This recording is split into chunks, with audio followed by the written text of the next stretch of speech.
This is CGTN, China Global Television Network.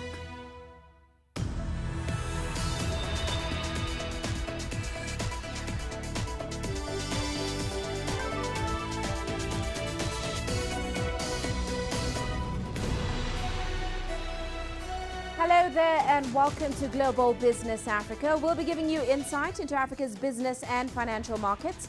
I'm Uche Okoronkwo, coming to you from Kenya's capital, Nairobi. Let's start with a look at the markets. Now, equity markets staged some solid rebounds today. That's after yesterday's bloodbath. Investors are slowly emerging from panic mode over talk of coordinated fiscal and monetary support to cushion the economic effect of the coronavirus. Now, today's market saw MSCI's index of developing world shares increasing 1%. South Africa's JSE also climbing almost 2% on the day, benefiting from a recovery on Asian markets. Nigeria fell almost 5% on the other hand, as the banking share index slumped 11.4%, of course extending a previous day loss. It was triggered by a sell-off in global oil prices. Now, also coming up on today's show. More on Africa's stock markets as they slump in the face of a global oil price war. Tunisia's parliament rejects the Africa Continental Free Trade Area bill. And President Xi visits Wuhan for the first time since coronavirus outbreak and vows to defeat the virus. Now, activity at the Nairobi Securities Exchange is low, even at the onset of big banks releasing their earnings. 2020 has started with a bleak performance from the NSE, with the benchmark 20-share index falling from one record low to another. It was 1% lower on the 10th of March at 2,311.47 points, bringing losses so far in the year to 12.9%. That's nearly 90 points lower than its position at the end of last week. Now, the banking sector shares valued at $15.6 million were transacted then, accounting for 43% of the week's traded value. Concerns continue to loom over whether the NSE is undergoing a market correction or is suffering due to the coronavirus outbreak. However, analysts do insist that the NSE could remain volatile as banks release their full-year results. Now, moving on, the fear of COVID-19 has combined with the shock of the oil market to lead the Egyptian stock exchange into its second biggest single-day drop in a year. Benchmark EGX 30 fell to 10,983 points. That's its lowest since October 2016. The market slightly recovered. Here's CGTN's Adel El Maroui with the details. An overwhelming red screen increased investors' fears, pushing the Egyptian stock market into a second-day sell-off. Monday's trade opened with circuit breakers triggered within the first hour, temporarily stopping the more than -5% plummet. It's been a black Monday, closing at a 7.3% loss in the main index EGX 30 after reaching more than 8%. This cyclone doesn't have technical reasons or financial justification. It's mainly because of the vague forecast the coronavirus causes. Money is fleeing trying to avoid further losses. Therefore, we can easily see the Egyptian stock market reverse this drop, as we did see it on Tuesday, where it recovered by about 1.6%. The market's future depends on the WHO. It's the second single-day drop in a year. Both took place within a month. Benchmark EGX 30 has so far dropped by 21.3% since the year began. If the oil prices war continue, and if the coronavirus continues to strike fear, if the WHO declares COVID-19 as a global epidemic, we could see stronger drops. But if a cure emerges for the virus, that will have a positive effect. The market has lost $1.97 billion of its cap on Monday alone. All of Egypt's other three indexes have also fallen beyond the 5% circuit breaker. Like several stock markets in the world, Egypt too is seeing the biggest hit since the 2008 global financial crisis. The only bright side so far is that the Egyptian market is falling slower than its neighbors in the Gulf. Adel Mahroui, CGTN, Cairo. Well, let's head to Nigeria now. Africa's top oil producer is expected to slash its record $34.6 billion 2020 budget. That's following a sharp decline in crude prices. Now, the budget was calculated assuming a crude production of 2.18 million barrels a day, priced at $57 per barrel. Oil is now trading at around $36 a barrel. Now, with Nigeria's foreign exchange earnings dependent on crude oil sales, there is expected to be a decrease in revenue, which will fund that budget. Now, global oil demand has also been affected and is set to contract owing to the outbreak of the novel coronavirus. Back in 2016, Nigeria faced a recession which was caused by the drop in oil prices. Economic growth, currently estimated at 2%, shows it is still struggling to take off. Now, analysts say persistent low oil prices will put pressure on Nigeria's shrinking foreign reserves. Let's shift our focus now to aviation in Africa. The sector has experienced a series of losses in the last few years, from South African Airways struggling with debt to Kenya Airways getting a $5 million rescue package from the country's treasury. Now, that, coupled with the coronavirus outbreak that threatens vast economic repercussions, CGTN's Terry Wangari finds out what is ailing the aviation industry. A study done by African Airlines Association in 2016 showed that air transport supports 6.2 million jobs and $55.8 billion in African economic activity. That is 1.8% of the total job market.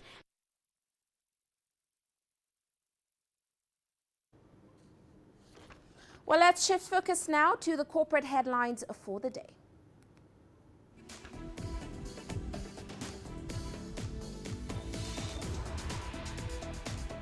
Now, Bolloré Transport and Logistics has officially begun its operations in Ethiopia through a partnership with Ethiopian firm CLS Logistics. The deal will allow the firm to provide business solutions with greater technology, infrastructure, and equipment. And the East African region will soon enjoy faster internet connectivity following the arrival of the Djibouti Africa Regional Express 1 in Mombasa.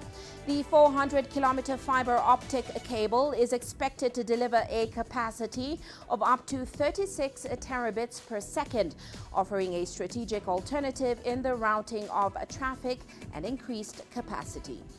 Vodacom has struck a deal with South Africa's competition watchdog on reducing its mobile data prices from April 1st, 2020. The mobile operator will cut down the cost of its 1 GB monthly bundle from $9 to $6, marking a 34% reduction. The agreement is deemed a victory for consumers whose social media and street campaign against expensive data gained traction in 2017. And Virgin Atlantic has confirmed it has been forced to operate near empty flights following the outbreak of the coronavirus. Now, bookings have been dented as airlines continue to operate flights in an attempt to retain slots at major airports. Under European law, slots have to be forfeited if flights are not operated. And that is a look at our corporate headlines. Well, let's head into a quick break now. Still to come.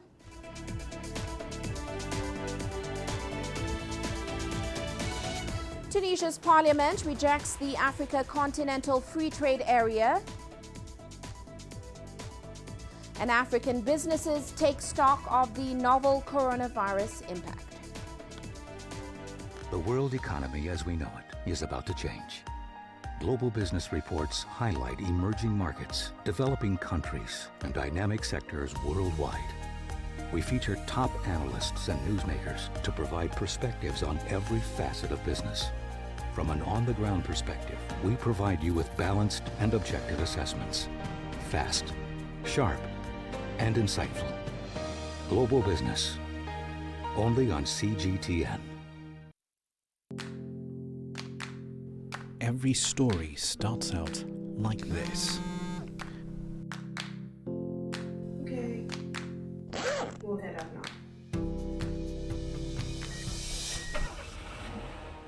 beyond the rush of the numbers, there's always a more fundamental question. What happened? Who has been affected? When market-moving decisions are made, who's responsible and why? Let's get some reaction on ground. Joining us in Johannesburg is Sutra. Hello, Naro. This is how all stories begin. See how they end. Only on Global Business.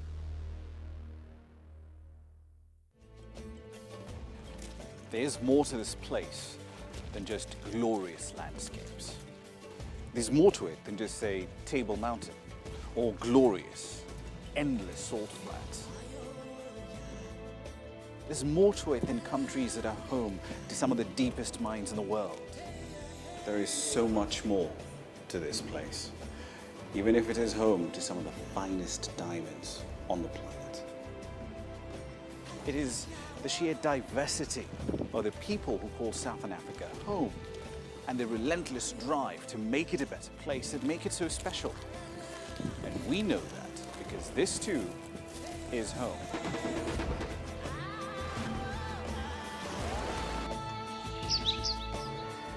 No one knows Southern Africa like we do. CGTN, see the difference.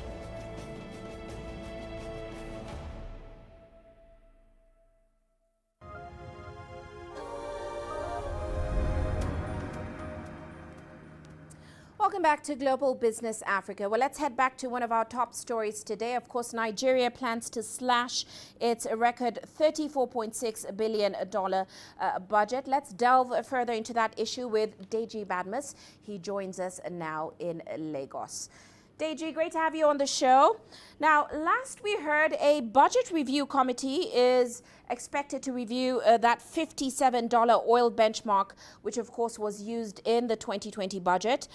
They're going to also recommend a new oil benchmark and a budget to the president today or possibly tomorrow. Is there any new information from that committee yet? Well, Uche, there's no new information from that committee. The new information we have is coming from the Parliament, the Senate. The Parliament, as a matter of fact, both houses of Parliament now have set up their own joint committee to liaise with the committee of the executive now to basically review the budget and come out with something much more realistic in the light of, the collapsing oil price now. So, other than that, nothing has so far come forth from that committee set up by the president. Hopefully by tomorrow or the day after, something might come forward. But the National Assembly, that's Parliament here, has set up its own committee and has instructed the committee now. It's a joint committee comprising members of both the House of Representatives and the Senate, and they're supposed to be working with that committee now set up by the executive to ensure all of this is sorted out. Right. Well, in the meantime, Deji, the steep fall that we saw in crude oil prices this week, that has stoked fresh fears of an economic recession in Nigeria, much like the one we saw back in 2015. Now, economic analysts are also saying it's possibly a national emergency going forward. What are the implications of that steep oil price for Nigeria's economy?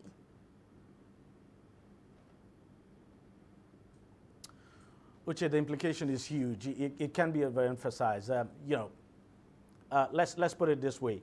50% of government revenue actually comes from oil. It accounts for about 85% of government's foreign exchange earnings. So you picture that, then it's a no-brainer that it would be difficult to see how, for instance, the government would be able to implement the budget the way it is at the moment, because and it's the reason why the government has asked that committee now to come up with a review. The implication is quite huge. First is, Nigeria's 2020 budget is a deficit budget. So if with the collapse in oil price, if something is not done, what you're going to get is that the size of that deficit will balloon, and the repayment of government, repayment now of this debt will become very much challenged. You also have the problem with the problem with the foreign reserve. For quite some time now, the foreign reserve has come under enormous pressure. The Central Bank of Nigeria has been using it to defend the naira.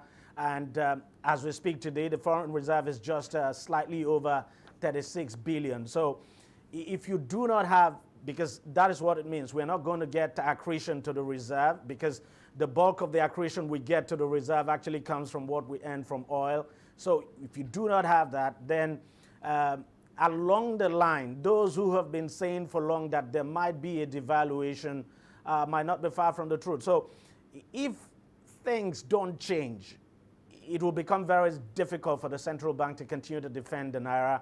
So a devaluation might be in the offing, maybe in the next month or two. We just have to wait and see. It will become very difficult as well for government to execute the capital side of the budget, because, for instance, the Accountant General of the Federation appeared before the Senate committee today and told the Senate committee that despite the fact that the budget was passed in December, not a dime has been released for capital projects. So the government hasn't released any money at all for capital projects.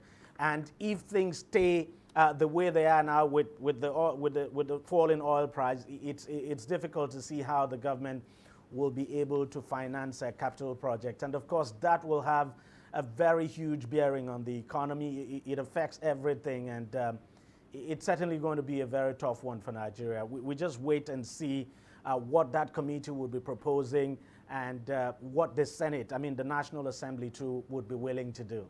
Now, of course, it is quite a worrying economic outlook, and the coronavirus outbreak adds a whole other layer to, of course, that brewing economic crisis. Now, what added impact has that outbreak had on Nigeria's economic outlook and, of course, possible impact on government spending going forward?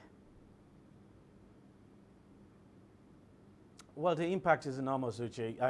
We're beginning to see it. And for instance, it's because of the coronavirus disease that we have oil price crashing down today. And so the impact is enormous, even for industries in this country, for businesses in the country. For instance, we know that almost on a weekly basis, you have people who travel to China to get their goods. They've not been able to do so. So that supply chain is now hugely affected. And it just might be a matter of time, probably in a couple of weeks, if things don't change, people will really begin to feel the direct impact, because for now it's not pronounced. Most of these manufacturers, for instance, who need raw materials that are not coming, they are still not out of stock yet, but if something does not change, these guys might run out of stock, and then the situation will become very, very challenging for everyone. For government revenue, that is, of course, going to be very huge. If people are not doing businesses, if the manufacturing sector is not growing, and the economy is not really performing as it should, then government revenue will definitely be affected, especially when it comes to a tax now, for instance. The government is trying to diversify to tax. It definitely will become challenged if things do not move in the right direction for the economy now. Now, the question people want to see answered is what actually the government plans to do, what it intends to do. So everyone is waiting for that committee to come out with its recommendation. But very quickly, most people have been saying one of the first things that should be done, that Nigerian lawmakers should demonstrate good faith, for instance. Part of the budget item for them this year is that they plan to buy cars for themselves worth over $13 million. A lot of people are saying, look, if these lawmakers are really serious and they want to demonstrate commitment and to demonstrate that, look, they understand the situation, then that budget item should be thrown off the window. The lawmakers should give up these cars. And quite a lot of budget items that people want to see thrown off the window, but we just have to wait. See what the committee will recommend. It's a good thing that the National Assembly itself has set up its own joint committee. We also want to see what recommendation they would be making. But Uche, that car, the car that they've budgeted for themselves, people want to see that thrown off the window, because that has been a very controversial budget item. But Right. Look, whether we like it or not, if prices do not go up, oil prices do not go up, the Nigerian economy will definitely take a very huge beating. And it's not impossible. It's not impossible Right. that we'll be thrown into another recession. All right. Well, we're certainly holding our breath for the recommendations tomorrow. As always, great to have your insights, Deji. That was Deji Badmus joining us in Lagos. Well, let's head over to Tunisia now. The country's parliament has rejected a draft organic law on the agreement establishing the African Continental Free Trade Area. The agreement aims to put in place an integral framework for fruitful trade relation between African Union members. Here's CGTN's Adnan Shaushi telling us more. The African Free Trade Area AfCFTA has been operational since May 2019.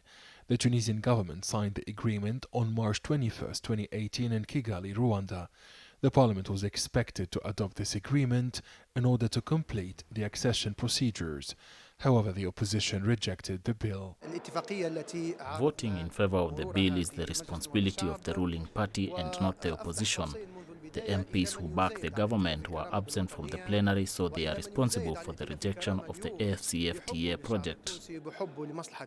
The ruling blocs at Parliament say the objectives of the agreement include strengthening the competitiveness of enterprises, reducing export linkages of major commodities, and consolidating economic and social transition. Africa is the favorite destination of the world in terms of investment and trade. This rejection is a crime committed against the Tunisian people, Tunisian exporters, and companies, as well as against all those who worked for the implementation of this convention. Tunisian professionals say the African Free Trade Area is the largest in the world, representing 1.2 billion people and trading more than $300 billion. It will help boost trade between African countries from 16 to 33%. We've worked hard with many partners to present the bill and increase Tunisia's presence in Africa. This convention will facilitate the access of our companies to African markets. It seeks to establish an integral framework allowing a fruitful trade relations between the African Union member states. The Tunisia Africa Business Council urged MPs to find a legal solution so as to resubmit the bill related to the founding convention of the African Continental Free Trade Area. Economists say the objective of the AfCFTA is to increase the competitiveness of Tunisian products on African markets. It also stipulates the dismantling of non-customs barriers. The agreement will have a positive impact on the export of Tunisian services. Aden Shaweshi, CGTN, Tunis. And in South Africa, the tourism minister says the country's tourism sector will be seriously affected by the coronavirus outbreak. A total of 7 cases have been confirmed in the country so far. The minister has held an emergency meeting with tourism stakeholders in Sandton, just north of Johannesburg. Here's CGTN's Yolisan Jamela with more.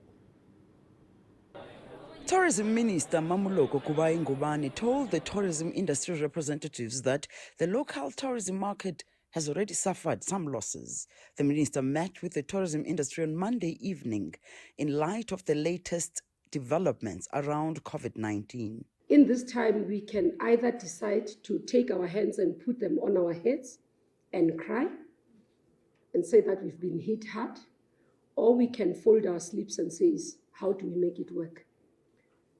How do we find a way out of the situation that we're finding, no matter how difficult it might look? The focus of the engagement was on the impact of COVID-19 to tourism and the recovery plan. The minister said government wants to work closely with the tourism industry in order to minimize the losses. This is a way of ensuring that tourism's response is measured, consistent, and proportionate to the public health threat and based on local risk assessment, but involving every part of us as a value chain, but also ensuring that we preserve our sector. Tourism is one of the biggest contributors to the economy here in South Africa, and are there concerns that should there be more cases of COVID-19, that industry will be actually quite hard hit. Despite the fact we have had very few cases of the virus, the local tourism industry has already suffered serious losses. Undoubtedly, these losses are still going to increase. Whatever happens, the truth of the situation is that the virus will have a negative impact on the tourism sector, at least for a short to medium term. President Cyril Ramaphosa last week commended China for the way the country has dealt with the virus outbreak thus far. Yolisa Njomela for CGTN in Johannesburg, South Africa. Now, of course, other economies across the globe have also begun to feel the effects of COVID-19 and the slowdown in China's economy. Now, many governments are now looking at measures to resuscitate their economies. Here's CGTN's Angelo Coppola with the details. The impact of COVID-19 on many economies will be severe, and multiple sectors across many countries will be affected. It's hugely significant, but it's of a short-term nature. So before we go on with the conversation, this will pass. The problem is that the world's gone into lockdown. The travel industry has been really hit by it, and what we're starting to see now is supply chains being particularly affected, and obviously price gouging and prices going up for basic essentials. But I think it's just the beginning. What we are going to see is a really significant effect on businesses around the world for all the supplies and services they get from China. I don't think we've really begun to anticipate that properly yet. Some business people are already looking at worst-case scenarios. I think what will happen to global confidence is it will shrink. I think that the GDP will go down. I think you'll see businesses start to shrink. And I think it's not just a health effects, it's a reaction of businesses. So any business that brings people together, like education or services or tourism, is going to be under threat. Another looming threat is in energy supplies, specifically the crude oil sector. The economic slowdown in China led to a drop in demand and falling prices. The scramble to maintain a floor price led to a split in OPEC and a price collapse. In essence, it's all connected. So we're going through a time here. We don't know where it's going to end. That is very, very difficult for us to comprehend. But to be honest, I think that once summer comes in the Northern Hemisphere and things slow down, hopefully we'll return to normal. We're in for a big shock, I think, with coronavirus. It's in all our lives, we've never experienced anything like this, so everybody is learning now. The consequences of what's happened with coronavirus and its spread across the globe will be felt in the short term and in the medium term. It's the long-term effects that no one's sure about just yet. I'm Angelo Coppola for CGTN in Johannesburg, South Africa. And to Kenya now, the country is bracing for a massive loss of export markets in East Asia, Middle East and Europe as COVID-19 ravages the globe. Now, a survey by the Kenya Private Sector Alliance shows horticultural produce, tea and coffee, mineral ores, as well as fruit exports may be the hardest hit sectors. Now, some 127 businesses in the country in about 17 sectors of its economy participated in this survey. Kenya's leading trade partners like China, Italy, Germany and France have been the hardest hit by the outbreak. Kenya's supply chain has also been affected. Crucial consumer and industrial products, motor vehicles and other accessories are stuck. China alone accounts for about 21% of Kenya's imports, meaning about $3.7 billion worth of products may need to be sourced elsewhere or substituted by local production due to the COVID-19 disruptions. This gives us a very, very good opportunity for us to increase our local production. And then where we've not been doing value addition, this also gives us another opportunity now to look and say, how can we do value addition? Then we look at the other countries. Of the highly affected countries, the countries that are not affected, those could be new source markets.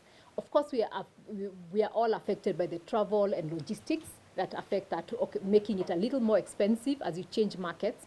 But it means that we don't have to lack just because the major countries who are sourcing some of these items are not there. So we can produce more locally, which means we become more self-sufficient, create more jobs. Some of this, if you look at some of what we get from China in terms of percentages, are very high, and there are things we can produce here. So this allows us to say, can we now look at what makes us not produce here? Are there policy issues, regulation issues, or have we just become it easier for us to import? Well, let's get more on the results of that KEPSA survey. We're joined by Victor Ogallo. He's the head of policy research and a public-private dialogue at the Kenya Private Sector Alliance. Great to have you on the show with us, Mr. Ogallo. Well, let's start with that survey. No surprise, local businesses will be affected to some extent by the coronavirus outbreak, especially given the fact that China is one of Kenya's biggest buyers and biggest source of inputs as well. Yeah. Now, briefly paint us a picture as to what extent Kenya's private sector has been affected so far. Thank you very much. China is indeed the leading source of import for Kenyan imports globally, with 21% of our imports being sourced from China. Right. So obviously we have a very important trade relationship with China. And I think what's then important is what are these kind of products that we import from China? An outbreak like COVID-19 would need to be assessed in regards to how does it affect the basic needs of Kenyans. So looking at the whole chain of products that we import from China that compose 21% of our global imports, indeed there's a serious cut off of imports of these products. We cannot replace those ones overnight. So we are going to, of course, experience certain stockouts of these products within the time that we are still concerned about this COVID-19. The other question we're actually asking then, what are the alternatives that we have? China is a very price competitive market, and any alternative, again, is that then only means the prices may be different. Right. They could be expensive, right, and that may affect local prices if we get them from alternative markets. But sometimes we may not have a choice to get them from alternative, safer markets. Right. Yeah, so we carried out this research, right, and we found out that much as we trade with China 21% of our imports, the entire Africa, if you look at Africa versus China in terms of imports, it comprises of 12% of Africa-wide imports come from China. So it only means that actually there could be alternative source markets. Right. Yes. But I would like to point out that you found that less than 1 million shillings of financial loss. That's what businesses have faced so far. I think that's what your survey pointed out. So give us a sense of what the financial loss has been so far. It actually came to us as a surprise. We didn't expect this. But when we talked to 127 businesses across all sizes, small, medium, and large, we found that about 61% of businesses say that although they had felt some effects of on their business activities out of the outbreak of COVID-19, in terms of financial losses to their businesses, 61% felt that they had losses of less than $1 million. And then, so if you look at in terms of financial losses, it was between, I think it was 82% losses below 5 million, right? Yeah, and this is considering a period of January, February, and now. Right. Yeah. All right. Now, what's also interesting is this is not just about China. There've been trade and there've been travel restrictions across the globe as a result of that outbreak. So what particular sectors are most impacted and how are local businesses coping with those restrictions? That must have stifled quite a lot of business. Definitely, this is beyond just trade. We are looking at tourism, we are looking at connectivity of country to country. Of course, people travel around the world for conferences, for meetings, to trade, and for tourism. And China and other countries that are affected within Europe, like Italy, like France, like Germany, are also some of our major source markets for tourism. Right? If you look at our relationship, of course, with Iran in terms of oil imports, yeah, and Iran, I think, is the second or third largest affected country. outside Asia. Then you go to Europe, you find Italy is the leading affected country, and then Germany, France. So it so happens that these are also our largest source markets in the top 10. They rank actually in the top 10 of our tourism source markets. So it's not just trade with China. This is beyond our relationship with China. Right. It also means that if we're looking for alternative markets, source markets for the products that we used to import from China, where are we going to get this? Right, Are and we that going was my next question, actually, because you Yeah. talk about alternative markets, but you also estimate that about $3.7 billion worth of products may need to be sourced elsewhere. So, I mean, the question is, Yes. how easy will it be to find these alternative sources? How easy? I think we may have some short-term measures. Like we could look internally. Do we have industries that are currently operating below capacity, below their optimal operating points, for instance? If they're doing 40%, can we increase that, for instance, to produce stuff that we import from China and we are able to produce locally? Do we have markets even for products that will spill over from the domestic market? Right. We have EAC market, which in the last 10 years, Kenya was the leading supplier of EAC countries with some of the products that we are currently now importing in China. Yes, so it takes a little bit of just adjusting with the current situation, but we have to look for policy support measures. We are in discussion with government across all levels, with Ministry of Trade, and of course, given the space of dialogue that was provided by the Executive Order number 2, that was signed, it's a Gazette notice already now that's opening up space for dialogue in terms of finding solutions. Yes, so we are in that space, and the reason we carried this survey was to really understand, we stop rumors about the effect of COVID. Right. And the results are quite amazing. Well, I'm curious to know what really is your outlook going forward, because your survey covered January, February only. Now, what happens if, for example, the outbreak does escalate further in terms of numbers, in terms of geographical regions? What are the possibilities? What is KEPSA's outlook? We're actually praying for that not to happen. Right. And as is the rest of the world. as is the rest of the world, Right. of course. Should that happen, what do we do? I think if you look at Africa as a whole, only 95 cases have been reported. I think I checked that before I came over here. Only 95%, 95 cases have been reported against 14,000 across the globe. So what does that tell you? That trade between Africa and China is actually a bit minimal. Let's not exaggerate figures. It's 12% Africa-wide. Right. Kenya may have 21%. Of course, Kenya is a big partner of China. May have 21%. But I think then that also gives us a bit of comfort that if things escalate, Africa may not be quite affected because we are not very connected with China in terms of trade as a continent. Yes, so Africa provides very good alternative markets for Kenya. Right. And we can look elsewhere in terms of replacing those imports.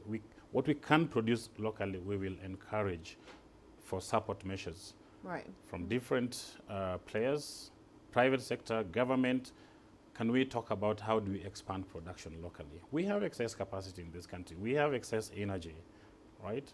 And if you look at EAC, for instance, in terms of conferencing and all that, so that's what we are praying for. But in terms of this thing escalating, I don't think Africa as a continent, even if you look at the global map right now, Africa as a continent is the least affected.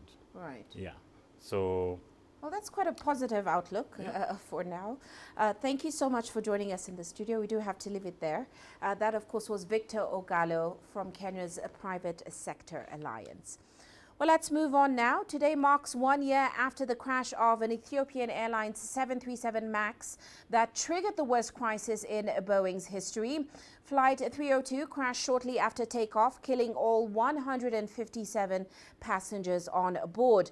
In the United States, a draft report blamed the plane's design for the disaster. A similar Lion Air crash of the same aircraft took place months before in Indonesia, leaving about 189 people dead. Now, these two crashes have had an increasingly negative impact on one of the world's biggest aircraft manufacturers, with the model still grounded globally.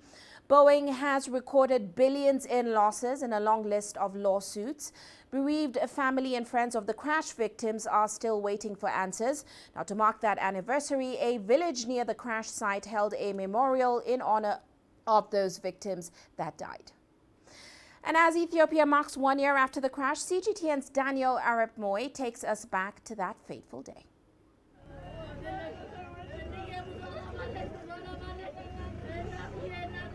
March 10th, 2019 started out like many other mid-March days in Ethiopia, but as the day unfolded, it proved to be anything but ordinary.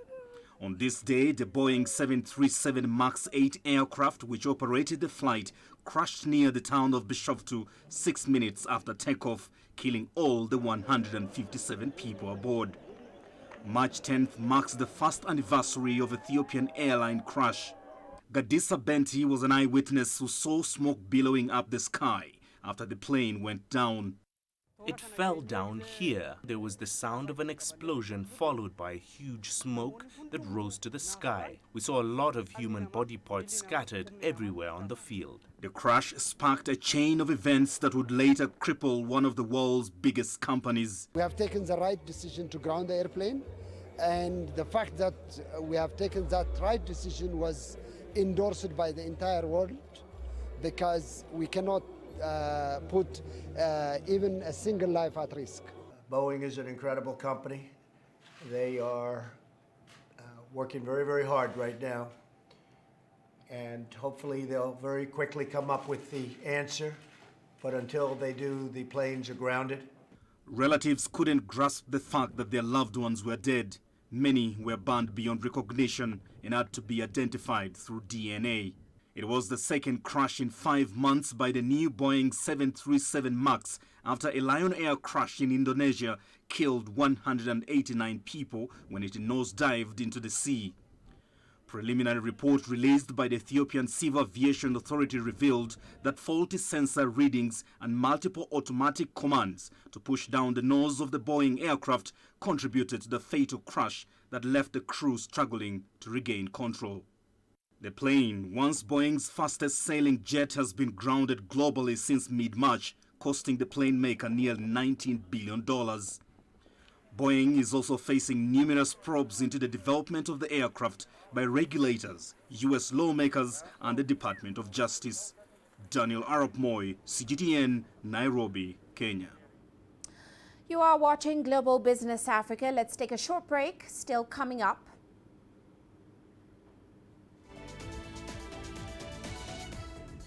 President Xi visits Wuhan for the first time since the coronavirus outbreak and vows to defeat the virus. And Saudi Arabia to up April crude supply to 12.3 million barrels per day.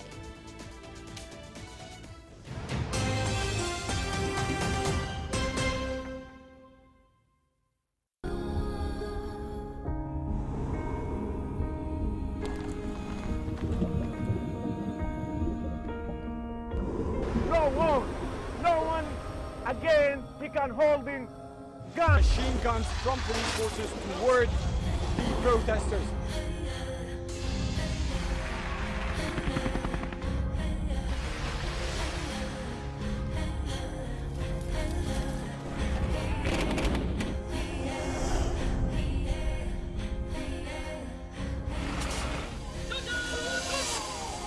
Were you worried about your life at that particular time?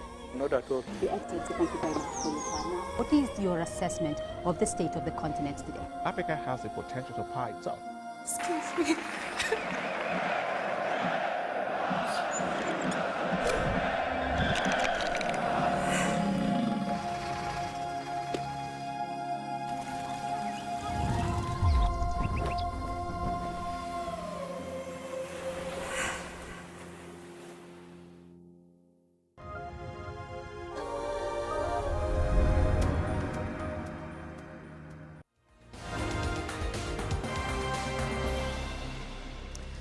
here's a recap of today's top headlines. Egypt's health ministry has announced that 25 of the 59 coronavirus cases are now testing negative. The individuals have been placed on a 14-day quarantine to ensure the negative test results persist and no symptoms appear. In Nigeria, Africa's top oil producer is expected to cut down on its record $34.6 billion budget following a sharp decline in crude prices. The 2020 budget was calculated assuming crude production of 2.18 million barrels a day, priced at $57 per barrel. Now, oil is now trading at around $36. With Nigeria's foreign exchange earnings dependent on crude oil sales, there is expected to be a decrease in revenue to fund that budget. And today marks 1 year after the crash of an Ethiopian Airlines 737 MAX that triggered the worst crisis in Boeing's history.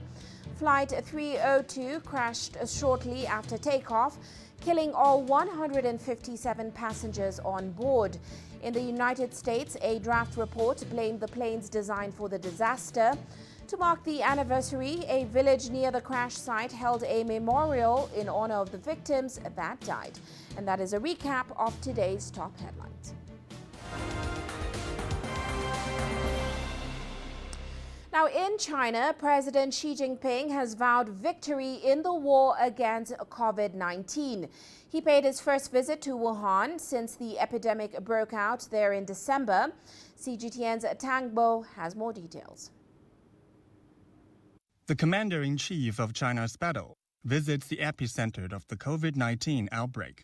Upon his arrival, President Xi Jinping headed straight to Huashengshan Hospital, Wuhan's first purpose-built hospital with 1,000 beds built from scratch in just 10 days. He met with medical workers who were among the tens of thousands who came to join the front lines in Wuhan.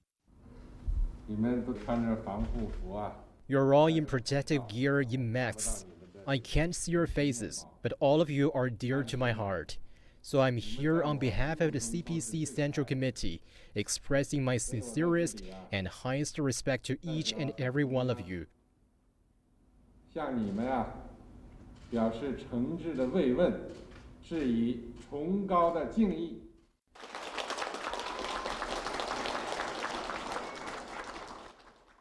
He also learned about the treatment procedures for COVID-19 patients.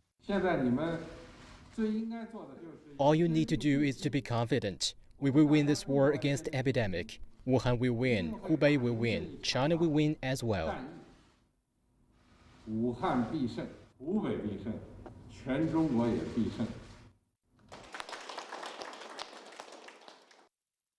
Xi rallied residents in the Wuhan community to believe that they can defeat the epidemic. The community has made great contributions to the war by stopping the spread of COVID-19. On behalf of the CPC Central Committee, we would like to express our sincere wishes and heartfelt gratitude to all of the community workers on the front line.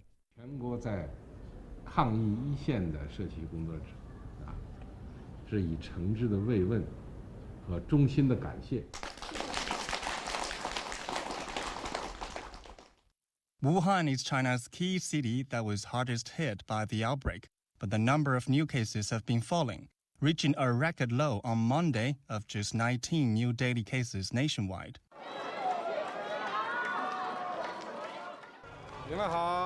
When the epidemic was declared on January 20th, the president chaired meetings on epidemic control, scientific research, and measures to jumpstart the country's economy. Through more than 7 weeks of travel restrictions, an extensive lockdown, and hardship, China is seeing progress. Efforts are paying off. Businesses are restoring operations, and life is gradually getting back to normal in cities across China. Tang Bo, CGTN, Wuhan, Hubei Province. Let's move on to energy markets now. Saudi Aramco will raise its crude supply, which includes oil, to its customers inside the kingdom and abroad. It will raise supply to 12.3 million barrels per day in April. That's according to a statement from company CEO Amin Nasser. Now, Nasser also said that April's crude supply will be 300,000 barrels per day, over the company's maximum sustained capacity of 12 million. The unprecedented hike in crude by Riyadh follows the collapse of talks between OPEC and other producers led by Russia. 3 years of cooperation amongst OPEC Plus producers ended in acrimony on Friday. That's after Moscow refused to support deeper production cuts in order to support prices, which of course have been hit by the coronavirus outbreak. Now, OPEC responded by removing all limits on its own output. Meanwhile, France's fashion industry has been hit hard as the coronavirus epidemic interrupts global supply chains. CGTN's Stéphane de Vries reports from Paris. We're in Aubervilliers. This small suburb just north of Paris is the home of over 2,000 companies that are buying and selling fashion items. And over 80% of their products are imported from China. On normal days, more than 10,000 fashion buyers from shops all over Europe visit the wholesale stores. But since the outbreak of the coronavirus, only a few clients are left. It's a lot more quiet than usual. There's a lot less people coming in physically. And the people that are coming, they are also like wearing masks, sometimes the few ones. But I will tell them that not to be worried that much, that we're still here, we're still going to work. 70% of the clothing imported by eFashion comes from China. There's still enough stock, but the Chinese suppliers have scaled down production. They're a little bit anxious about what's coming next. We have a little less new items, new arrivals coming in. And hopefully, when China's factories are reopening, we're going to get new things back. Every year, hundreds of millions of euros worth of clothes are sold in Aubervilliers alone. Another Chinese business owner here has taken his precautions. He advises his clients not to wait to order. Try to anticipate at least 1 or 2 weeks in advance to get the products into your store. Of course there will be a shortage of goods because the factories are closed today. So we say there will be a shortage of goods, so let's be ahead of it. For the time being, the companies here have enough stock to deliver to all the stores that need it. But if the corona crisis is going to last much longer, they are facing serious economical problems. Stéphane de Vries, Aubervilliers, Paris for CGTN. And on that note, let's check in on commodity markets today. Brent crude prices jumping almost 10% on the day. That's after seeing the biggest one-day rout in nearly 30 years on Monday. Now, investor sentiment has improved slightly on the possibility of economic stimulus. But of course, a looming price war between OPEC and OPEC Plus is still weighing on sentiment. Gold prices falling 1% today as hopes for those stimulus measures did lift riskier assets and the dollar.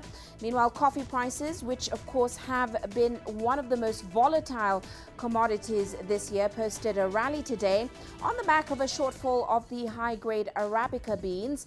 Now, traders say supply of the beans remains tight as last year's harvests were not only smaller but also lower quality. Well, let's take a short break now, still to come.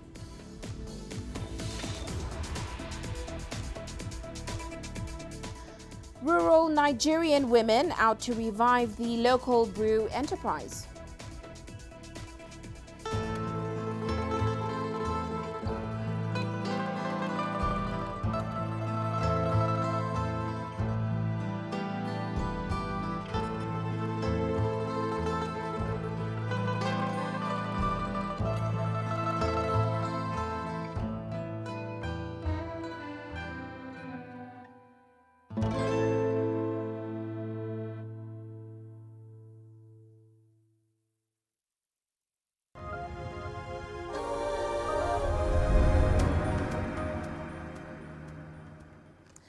Now, nearly half of Nigeria's 200 million population is poor, with more than 80% of them residing in the country's northern region. But some women are now empowering themselves through the production of a traditional beer called borokoto. Here's CGTN's Kelechi Emekalam with more. One would never think of taking a second look at this structure, but through this local brewery, Deborah Joseph earns herself a daily fortune. She produces the local beer called Burukutu, a popular cloudy alcoholic beverage brewed locally and consumed mainly in the northern region. The natural brew is made from wheat, millet, guinea corn, sorghum and other spices. The 3-decade-long business has been economically viable for Deborah and her family. From this business, I have paid my children's school fees from nursery school to higher institutions. I have bought clothes for them. I have even built a house from it. Medications and hospital bills are all paid from this business. We've never had to wait for anyone to hand down money to us. That is why I can't stop doing this business. It pays all my bills. The drink is most popular in north-central Plateau State. The production process takes an average 3 days. It turns out a preferred alternative to commercially brewed alcoholic beverages. What's more, it's an integral part of the culture and heritage. It's a tradition that was handed over to us by our ancestors. I can't stop taking it. If I do, it's going to be like dropping my culture. It gives me strength to work, but ultimately, we derive joy in the friendship we share with one another when we gather together. If I don't have money, someone will buy for me. The day I have money, I will buy for someone else. That's it. I love it. Anytime I take this drink, it just calms my nerves and it helps me sleep very well. That's why I can't stop drinking it. Deborah has been empowering local women like herself, opening their minds to the prospects of earning big from the business. She wants to see more women gain financial independence in a region where the poverty rate is very high. Kelechi Emekalam, CGTN Plateau, Nigeria. Well, before we go, let's check in on Africa's currencies today. South Africa's rand firming up today, recovering most of its losses. That's as emerging markets broadly recovered from that heavy sell-off in the previous session. That, of course, was triggered by a dive in oil prices and fears about the economic impact of the coronavirus. Nigeria's Naira easing today. It was quoted at 367 over the counter from 366 in its previous session. Kenya's shilling holding steady, supported by easing appetite for dollars from commercial banks in the country. Well, that's it for this edition of Global Business Africa. Remember, you can send your feedback to the contacts on your screen. You can also follow us on our various digital media platforms. From me, Uche Okoronkwo, and the rest of the team, thanks for watching.